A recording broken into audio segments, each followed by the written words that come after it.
तो कोरोना संक्रमण की रफ्तार में कमी आने के बाद भी ब्लैक फंगस को लेकर सरकारी अस्पतालों को पूरी तरह से अलर्ट पर रखा गया है और सरकार लगातार जिलों के संपर्क में है। स्वास्थ्य मंत्री मंगल पांडे ने न्यूज 18 के साथ खास बातचीत में कहा कि कोरोना का रिकवरी रेट 88% तक पहुंच चुका है, लेकिन 3 दिनों से ब्लैक फंगस के मरीजों के सामने आने के बाद अलग से इसको लेकर वार्ड बनाए जा रहे हैं। स्वास्थ्य मंत्री मंगल पांडे से खास बातचीत की हमारे संवाददाता रजनीश कुमार ने।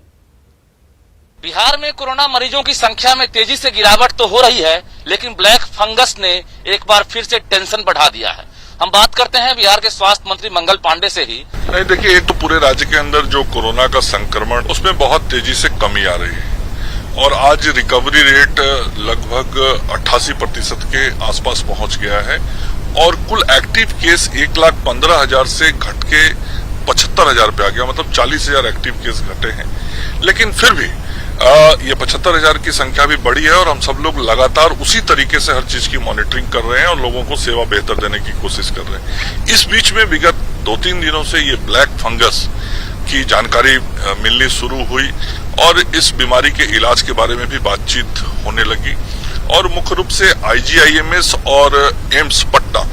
के अंदर इसके मरीज आए हैं, प्रतिवेदित हुए हैं और एम्स पटना ने इसके लिए अलग से वार्ड बनाने का निर्णय किया है और सभी जो अन्य हमारे सरकारी मेडिकल कॉलेज अस्पताल हैं वहां भी इसके इलाज किए जाएंगे। तो जैसे ही ये जानकारी में आई और इसके लिए जो एक बहुत ही महत्वपूर्ण दवा थी एम्फोटेरिसिन, जिसकी जरूरत थी और बाजार में उसकी दिक्कत हो रही थी, कल ही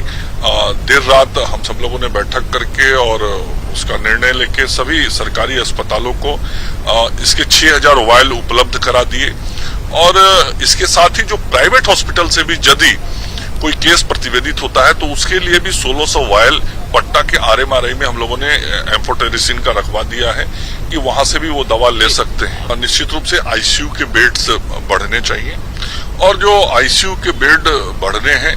तो कल IGIMS में 25 बेड बढ़ेगा और अगले कुछ दिनों में वहां 50 बेड ICU के बढ़ेंगे। इसी प्रकार से एम्स पटना के अंदर भी 30 ICU के बेड बढ़ेंगे। साथ ही जो पटना के अंदर मेदांता अस्पताल है, मेदांता अस्पताल में भी कल से कोरोना मरीजों का इलाज शुरू हो जाएगा और इसके अतिरिक्त जो बिहटा के अंदर ESIC का हॉस्पिटल था वहां भी ICU के बेड काम करने शुरू कर देंगे, किस बहुत जरूरत थी। और कल ही अस्पतालों से ये जानकारी मिली कि ये दवा अस्पतालों को चाहिए। तुरंत हम लोगों ने ये निर्णय किया और हम लोगों के पास वो दवा WHO से प्राप्त हुआ था तो तुरंत उस दवा को हम लोगों ने अस्पतालों के लिए एलोकेट करके और भिजवा भी दिया। ICU की कमी तो नहीं होगी अब? नहीं, ICU की कमी को हम लोग लगातार दूर कर रहे हैं और क्रमशः अब आप देख रहे होंगे कि जो बेड्स अवेलेबिलिटी भी दिखाई जाती है तो अब ICU के बेड्स ऐसे भी कई अस्पतालों में खाली दिखने लगे हैं। लेकिन आगे आने वाले समय में हम इन बेड्स की संख्या को और बढ़ाएंगे ताकि लोगों की कठिनाइयों को हम ज्यादा से ज्यादा दूर कर सकें।